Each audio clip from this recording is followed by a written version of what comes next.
So, I want you to think about something for a second. What would you do if you lost almost everything you had, but in the process of losing it, you discovered the exact life you were meant to live? That is quite the scenario to just drop on someone. Right. But seriously, imagine waking up tomorrow, walking out your front door with, I don't know, just a handful of basic belongings and walking hundreds of miles across totally unfamiliar territory. Just walking away from everything. Exactly. You have no smartphone, no GPS. You definitely do not have some comfy hotel waiting for you at the end of the day. It's literally just you, your feet, and this really deep, relentless urge to figure out what you are actually supposed to do with your time on this earth. I mean, it sounds pretty unfathomable to us now, right? Because we spend our entire lives building insulation. Oh, totally. Insulation against everything. Yeah, against the elements, unpredictability, just general discomfort. But stripping away all of that insulation is, well, it's the precise mechanism we are examining today. Which brings us to the core of our deep dive today. We are exploring the life of someone who actually did this, guided by excerpts from this amazing text, The Man Who Walked 900 Miles. The incredible true story of John Muir. It's such a compelling read. It really is. Our mission today is to dig into the mind of a man who traded the predictable, supposedly secure path of a factory worker for the wild, totally unforgiving wilderness. And by doing that, he didn't just find himself, Right, he changed everything. Exactly. He fundamentally changed how an entire nation views the natural world. He became this absolute titan of environmental conservation. But I want to be clear here, this isn't just some historical biography of a guy with a big beard standing on a mountain. No, not at all. We're really treating his journey as a psychological blueprint. Yeah. It's basically a masterclass on how to live deliberately. We're going to unpack the exact process of how someone takes raw, unfocused curiosity and transforms it into a deeply defined purpose. And then translates that purpose into a lifetime of service. So to really understand that transformation, we have to start way before he was this legendary wanderer. Right, back to his childhood. Exactly. We have to look at how he handled the crushing weight of the expected path. So 1838, he's born in Dunbar, Scotland. And his early life is entirely defined by his father. Oh, yeah. A guy who operated on a worldview anchored in extreme, rigid discipline, just relentless hard work. There was zero tolerance for daydreaming in that house. None. His father's philosophy was essentially, life is about producing labor, following the rules, and totally ignoring anything that distracts from those two things. And the physical toll of that just escalates. When he's 11, the family moves to the U.S. and sets up a farm in Wisconsin. And we aren't talking about casual backyard gardening here. Oh, no, it was brutal. Brutal, back-breaking, sun-up-to-sundown physical labor. Yeah. But here's where it gets really interesting. Instead of letting that exhaustion just turn him numb, he uses the tiny details of his environment as an escape hatch. Yeah, he leaned into it. Right. While everyone else is just sweating, looking down at the dirt they're shoveling, he's hyper-fixated on a single flower growing next to a stone. Or studying how the sunlight moves across a field. Exactly. Or analyzing the acoustics of water flowing through a creek. Because he was actively decoding his environment. I mean, to a lot of people, nature is just this static backdrop, right? It's the wallpaper behind the human drama. Exactly. But he refused to see it that way. He viewed the natural world as a complex system that just demanded to be understood. He basically treated the Wisconsin wilderness as an interactive laboratory. And he didn't just observe it passively either. Even after working these grueling, 14-hour days on the farm, he completely refused to let the labor crush his mind. Which is incredible. Right. In the tiny slivers of free time he managed to carve out, which was usually in the middle of the night, by the way, he was experimenting. He studied plants obsessively. Yeah, and he built complex mechanical devices entirely from scratch. Which really highlights a vital psychological contrast here, because on one side you have the unyielding mechanical discipline imposed by his father. Heavy, rigid rules. Right. And on the other side you have his fluid, just boundless fascination with the mechanics of the natural world. In a very real sense, his intense curiosity was his first form of rebellion. Rebellion against a life he just instinctively knew wasn't meant for him. And that rebellion pushes him to seek a broader understanding. He eventually gets himself to the University of Wisconsin-Madison. But true to his nature, he never finishes a traditional degree. No, of course not. He operated under this deep conviction that education just couldn't be contained within the four walls of a classroom. He believed the forests and rivers were infinitely more sophisticated teachers than, like, any professor reading from a textbook. Well, he recognized that a university could only really teach him what other men had already discovered, you know? He wanted the primary source. Exactly. He wanted to be a student of the earth itself. But the gravity of societal expectation is incredibly strong. So even with all this intellectual rebellion, by 1867, he gets pulled right back onto the expected path. The pull of normal life. Yeah, he's working inside a factory in Indianapolis. So the curious kid who wanted to study rivers is now a young man clocking in and out of a loud, dark, dangerous industrial machine. He had conformed. I mean, he was trading his time for wages, participating in the exact mechanical routine he had spent his childhood quietly rebelling against. Until the catalyst happens. Right, the turning point. The moment of literal and metaphorical darkness. So he's working the factory, and a sharp metal tool slips and strikes him directly in the eye. It's a catastrophic injury. Catastrophic. He is plunged into total darkness for days. He's absolutely terrified that he's going to lose his sight permanently. And just think about the psychological horror of that for someone like him. Right. A man whose entire spiritual survival relies on observing the intricate details of the natural world. Suddenly facing the reality of never seeing a flower, a stream, or a sunrise ever again. The irony is just terrifying. It really is.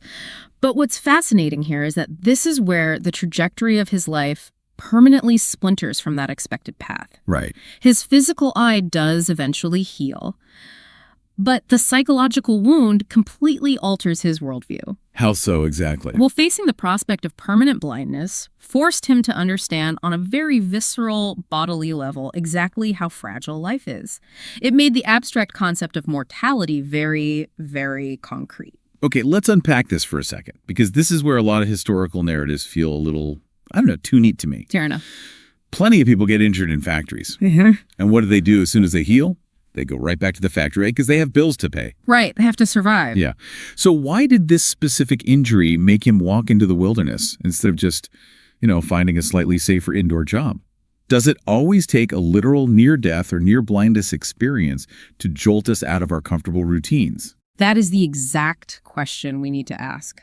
And no, it doesn't always take a tragedy, but we have to look at the psychology of the wake-up call. Okay, I'm listening. Human beings are phenomenally adaptable. It's our greatest evolutionary strength, but in modern society, it's also our greatest trap. Because we adapt to things that are bad for us. Exactly. We can adapt to a factory job that slowly crushes our soul, and we will stay there simply because the misery is predictable. We know what to expect. Right. His accident violently shattered that illusion of predictability. Yeah. It proved to him that playing it safe does not actually keep you safe. So the risk calculation completely flips. Precisely. If you can lose your sight or your life while doing a job you hate, then the safe path is actually the most dangerous path of all. Wow. Yeah, that makes sense. That is why he didn't just change careers. He entirely rejected the industrial timeline. He looked at the ticking clock of 19th century capitalism. The endless pursuit of output and wages. And he traded it for the natural rhythms of the earth. He literally made a vow that he would never spend the rest of his life indoors. And he absolutely meant that literally. Oh, yeah. In 1867, he just starts walking. He initiates a roughly 1,000-mile journey on foot. From Indianapolis to the Gulf of Mexico. And he carries almost nothing with him. No safety net. No grand logistical plan. 1,000 miles through a version of the country that was still incredibly wild and unforgiving. And the physical reality of that journey was brutal. I mean, he endured massive storms, relentless swarms of insects, wild animals, intense heat, freezing cold, and literal starvation. He was exhausted. He was hungry, but he didn't stop. And I think this reveals a huge contrast in how we think about movement today. We usually treat travel like a daily commute, right? It's a chore to get through. Yeah, it's this miserable, cramped experience you suffer through to reach a destination. You endure the middle seat on the airplane just so you can eventually get to the beach. But for him, the wandering itself was the mechanism of discovery. The wandering was the classroom. That distinction is paramount. Every single mile of starvation, every freezing night, it was an education in vulnerability. Yeah. If we connect this to the broader struggle of finding personal purpose, his wandering lifestyle is the exact process of elimination he used to figure out his life. Because he didn't leave Indiana with a 10-year plan? Not at all. He didn't set out with a polished strategic plan to become a legendary conservationist. He didn't march toward the West Coast knowing he was going to save the mountains. He just knew the factory was wrong and walking was right. Exactly. The sheer exposure to the elements molded his purpose. When you're slipping under the stars, totally reliant on your own instincts and the kindness of strangers, you just cannot lie to yourself. All the noise is gone. The vulnerability strips away all those societal expectations. His literal footsteps map the exact process of wandering until you stumble into the place where your soul just resonates.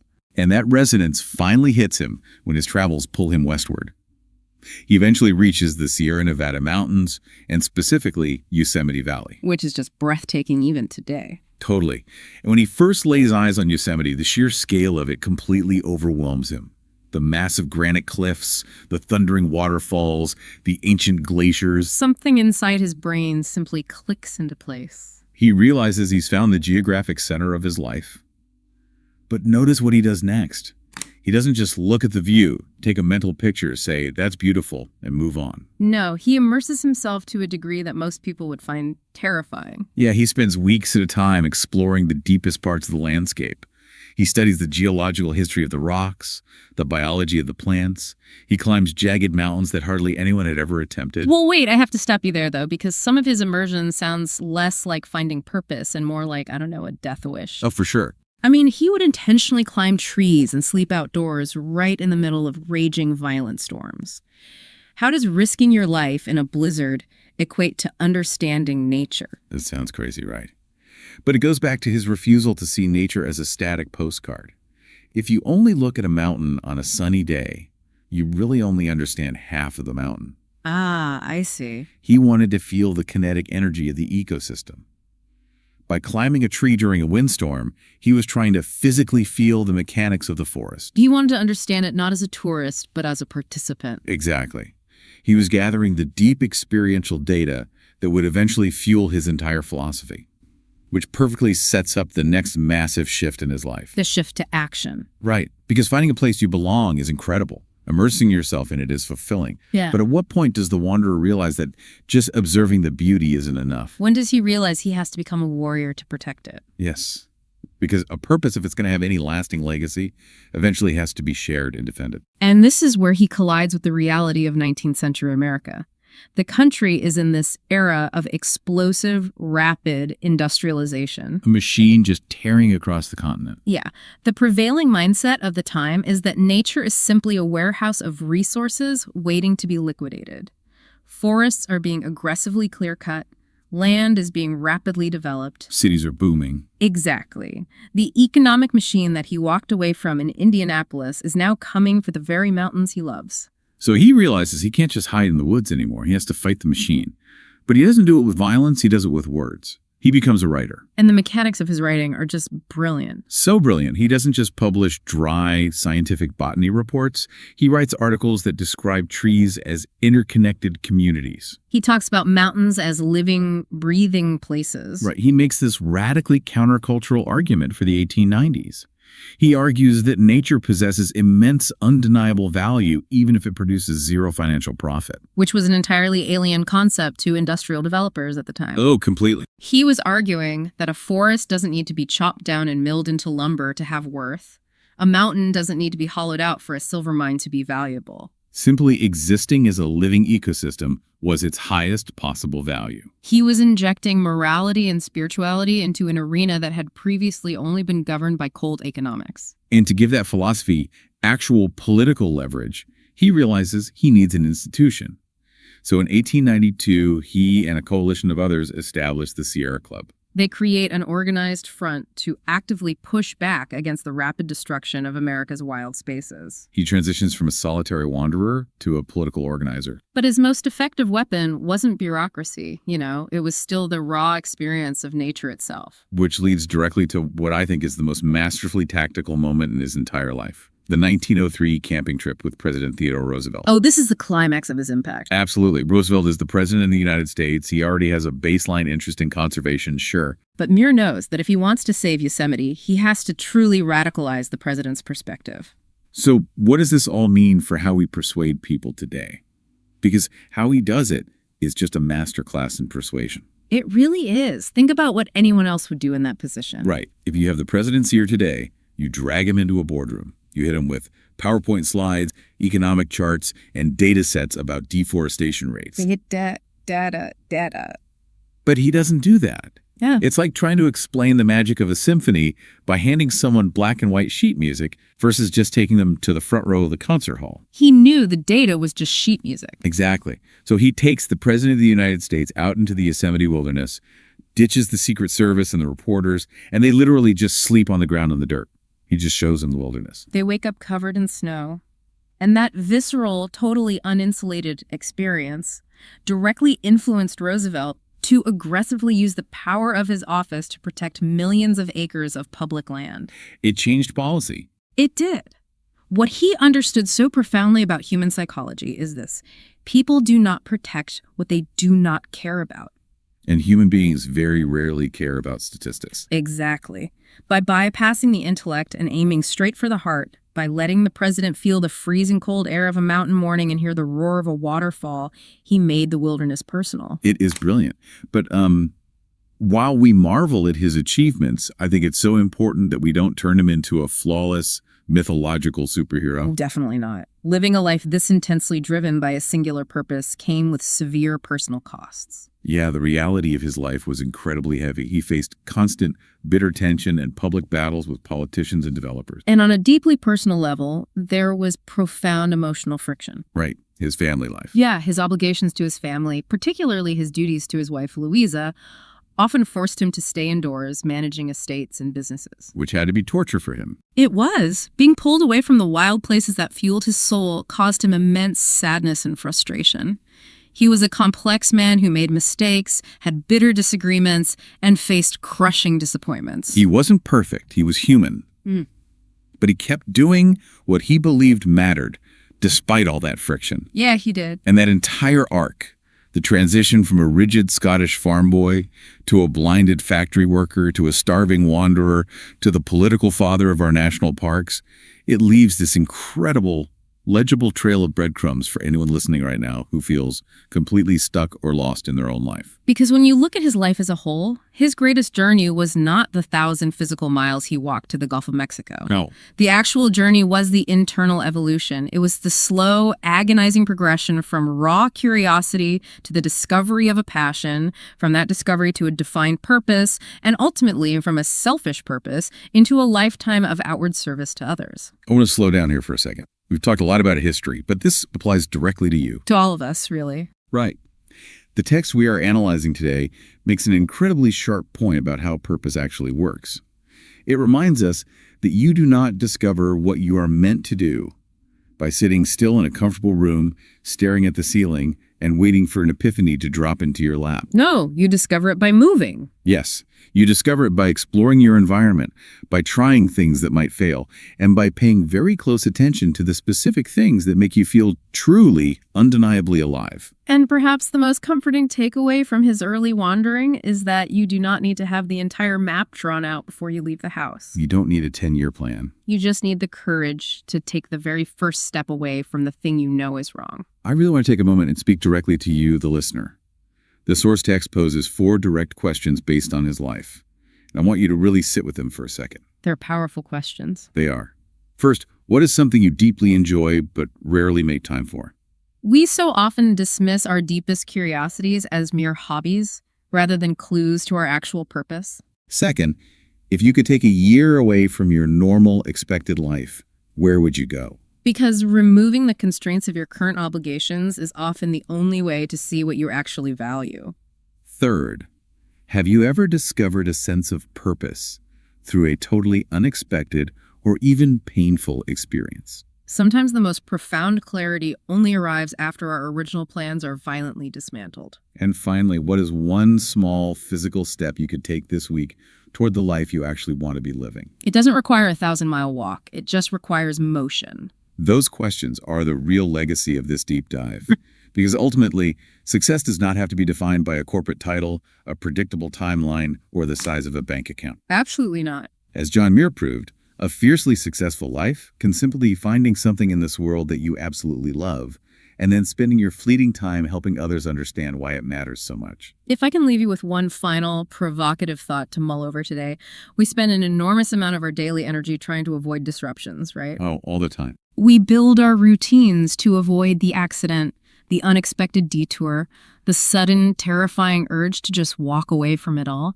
But look at him in that factory. Right. What if the very thing you think is ruining your life, the disruption that is pulling you off your proper path, is actually the exact catalyst you need? That's a wild thought. What if that unexpected detour is the only mechanism powerful enough to force you to discover the work you were meant to do all along? The factory injury didn't blind him. It was the thing that finally made him see. Thank you for joining us on this deep dive today. Keep learning, keep exploring your own interactive laboratory. And remember, sometimes the road you are most afraid to take, the one with absolutely no map and no guarantees, is the exact road that leads you to who you are meant to become. See you next time.